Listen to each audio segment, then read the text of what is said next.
What kind of woman did you become thanks to or in spite of your father? Your dad was always with you, even if he was not there, even if he was silent, even if you haven't talked to him for a long time. He still influences your life right now. If you don't trust men, it's not just your decision. If you're afraid of being weak, it is not your nature. If you feel that you have to earn it, it also has its source. Today we will analyze how your dad shaped your attitude towards yourself, towards men, and towards life. And how to understand, are you the way he made you? Or did you become this way in spite of him? My name is Lana Bugela, and I help women get out of the programs that control their lives, and not in their favor. If you want more information how to finally start living the life you want, not the one you've been living since childhood, subscribe now. 80% of people who watch my videos are not yet subscribed. Click subscribe so you don't miss the deepest topics that can change your life. And write in the comments, what did your father say to you when you were a child? What did you still hear in your head? So how a father creates his daughter's destiny. A father is the first man in your life. It was through him that you first realized what love is, what protection is, what value is, or vice versa, that love has to be earned, that safety is not guaranteed, that it is dangerous to trust. But what if I told you that your dad didn't just give you an experience, he programmed your frequency, which you now live on. And this frequency determines everything, how you feel about yourself, what kind of men come into your life, and even what you consider normal. Your dad defined 3 key aspects of your reality. Number 1 is your self-image, who you are to yourself. The world doesn't tell you who you are. The world only reflects what you already know about yourself. And who you are for yourself? Your dad defined it for you. If your father saw value in you, you carry that inside you. If your dad loved you unconditionally, you feel you are enough. If your father ignored you or constantly judged you, you see yourself through his eyes and doubt yourself. If the question in your life is, am I good enough? Then the answer has long been given to you. For example, one of my clients said, my dad always looked at me critically. He rarely praised me, and even when I did my best, he would say, well, you could have done better. I grew up with this background noise in my head. No matter what I do, it's not good enough. And even when people give me compliments, I don't hear them, because in my world, it's not normal. The key point is that you don't see yourself as you are. You see yourself through the lens your father put on you. Second thing that was influenced by your father, your choice of partners. What do you consider love? If you spend your whole life looking for the same connection and repeating the same scenario in a relationship, you should know that you're not looking for love. You're looking for a sense of familiarity. Women don't attract who they want. They attract those who match their early emotional patterns. If your father was emotionally closed, you attract men who don't give you warmth. If your father was demanding, you look for men to whom you need to prove your worth. If your father was absent, you choose men who keep you waiting. You may think you're choosing with your heart, but in reality, if there is no awareness, you're just playing a game of repetition. One more example. One of my clients said to me, I always fall in love with men who are emotionally unavailable. They're interesting, they're charismatic, but I always feel like they're not with me. And then I wait for them to finally see me or even send a message. And when I asked, what was your father like? She was silent. And then she said, he was always busy. I was waiting for him to play with me, to be completely with me for at least one day. So she was unconsciously recreating the same story because that's how she understood love as a child. The key point is that you are not looking for love. You're looking for a familiar state. And the third thing that was influenced by your dad is your level of permission to be happy. How much do you allow yourself to live? Every person has an inner level of permission. How much joy they can accept, how easily they can receive, how much they can have before it becomes too much. Where did this level come from? Your dad installed it. If your dad said that life is a struggle, you don't know how to accept ease. If your father limited himself, you don't allow yourself to have more than he did. If your dad taught you to be modest, you feel guilty when you feel good. Another example, my client received a promotion and a bonus, but instead of joy, she felt a strange sense of anxiety. She began to put herself out. What if it's not for long? What if I don't deserve it? And when we analyzed her story, it turned out that her father had been saying all her life, keep your head down. Fate loves the humble. And she didn't even notice that this attitude was guiding her life. So if you don't allow yourself to enjoy life, you simply don't see that you are living by someone else's rules.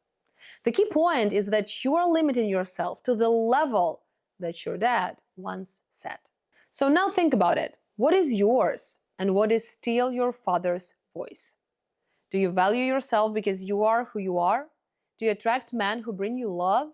Do you allow yourself to be happy without feeling guilty? If your answer to at least one of these questions is no, or you're not sure, you should know that it is not your nature. It's your program. And now the main question is what to do with this. You will either unconsciously leave this scenario for the rest of your life or rewrite it. So write in the comments, I choose to live my life. Remember, you are not your script. You are the one who can change it. To help you better understand how your dad influenced you, I grouped types of dads so you can see the most common types. So yours may fall into a certain category 100% of the time, or he may be partially in all categories. Number 1, the father who loved but was not there for you. He worked, he earned money, but he was not emotionally with you. You knew he loved you, but you didn't feel it. So you get used to an idea that love is a distance. You choose men who are busy with themselves. You're afraid to ask for attention because deep down, you don't believe it can be given. Number 2, a father who was cold and critical. He was demanding and you always felt like you had to prove your worth. You either live in the mode of I have to be perfect, or you're afraid to try something new because I will not live up to expectations anyway. You can't relax in a relationship because you're used to being judged. You don't know how to accept love for nothing. You need to earn it. Third type, the tyrant father. His word was a law. Do not argue, do not express your feelings, do not do anything that is not approved. You have two extremes. Either you find a man who controls you, or you unconsciously control man. You're afraid that love is always about submission. You don't trust men because they seem dangerous to you. And number 4, a father who adored you and set no limits. You were a princess and you were allowed to do everything. But now, in your adult life, you're surprisingly faced with the fact that you are expected to be responsible. So you expect a man to decide everything for you. You feel helpless in the adult world. You are subconsciously looking for a man who will become your dad 2.0. If you don't recognize your dad in this, think about what you've become in your relationship. What do you repeat? What is reproduced over and over again? So now you can realize how much parenting programs affect you. But just knowing is not enough. If you've been living this scenario for years, logic won't help you change it. You need deeper work here at the subconscious level where all these programs are recorded. That's why I created my method of 3 eyes, which works not superficially, but at a deep level of reprogramming. It allows you not only to understand your traumas, but to integrate them so that they no longer control your choices. If you want to really get out of traumatic scenarios, I recommend starting with a 2-week course. It's a foundational program that gives you the keys to healing and moving on from the past. If you are ready to take this step, all the details are in the description below. This may be the first time in your life when you truly give yourself the freedom to live the life you want. And now let's get back to what to do if you don't want to carry this scenario any further. Is it possible to change this scenario? So your dad has already made his contribution to your life. He either gave you inner support or made you look for it in others. But here is what's important to understand. Whether you continue to carry this scenario is up to you.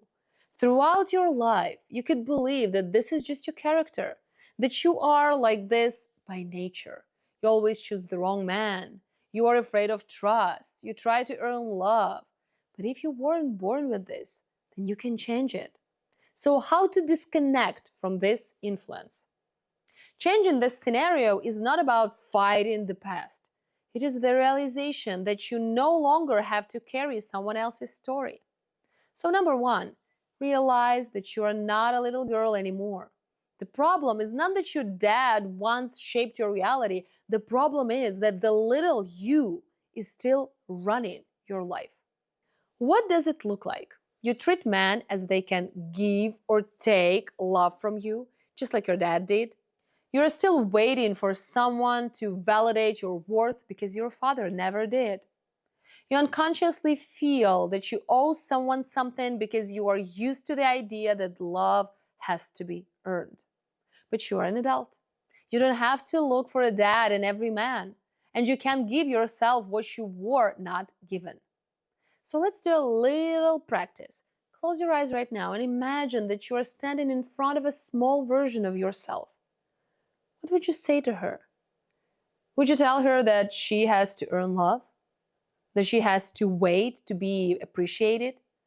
Or would you just take her hand and say, I love you, you're enough? If you did this practice, usually it feels like you want to cry, and it's okay. Second, determine what kind of relationships you really want. If you've been choosing men according to the old model all your life, the issue is not that men are not the right ones. The question is that you're looking for a sense of familiarity, not true love. If your father was cold, you look for a cold man. If he was authoritarian, you are either afraid of all men or choose those who control you. If he was unpredictable, you don't know what stable love is. So what to do about it? Ask yourself, what do I want from a relationship? What kind of man would be not just familiar, but truly supportive? What kind of person do I want to be in a relationship? Do I want to play the role of a girl who deserves love or a woman who has it by default? If you want to meet a different kind of man, you first have to allow yourself to be a different kind of woman. Number 3, stop waiting for the time when you will deserve love. Allow yourself to be loved right now. If you live in the I'm not good enough scenario, you always have something to fix to become worthy of love. There is always something to prove. But here is the interesting thing. There is no moment when someone tells you, that's it, now you're worthy. This is a state in which you either live or you don't. How does this manifest itself in your life?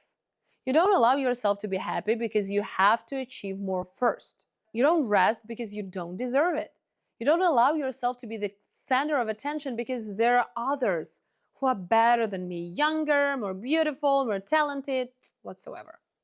If you don't allow yourself to feel love now, then even if the whole world recognizes your value, you will not be able to accept it. So here's again a little practice. Ask yourself, what would I do if I were already worthy of love? If you didn't have to prove anything, how would you act? How would you speak? How would you live? And now do it, even if you think you are not ready yet. It's just a thought, it's not the reality. You can get out of this scenario, but are you ready? The only way to change your story is to stop living in the old scenario. If you don't want to pass this burden on to your children, if you don't want to spend your whole life proving that you're worthy of love, if you want to feel free, this is the moment when you can say stop to yourself. If you were no longer guided by the past, what would you do today?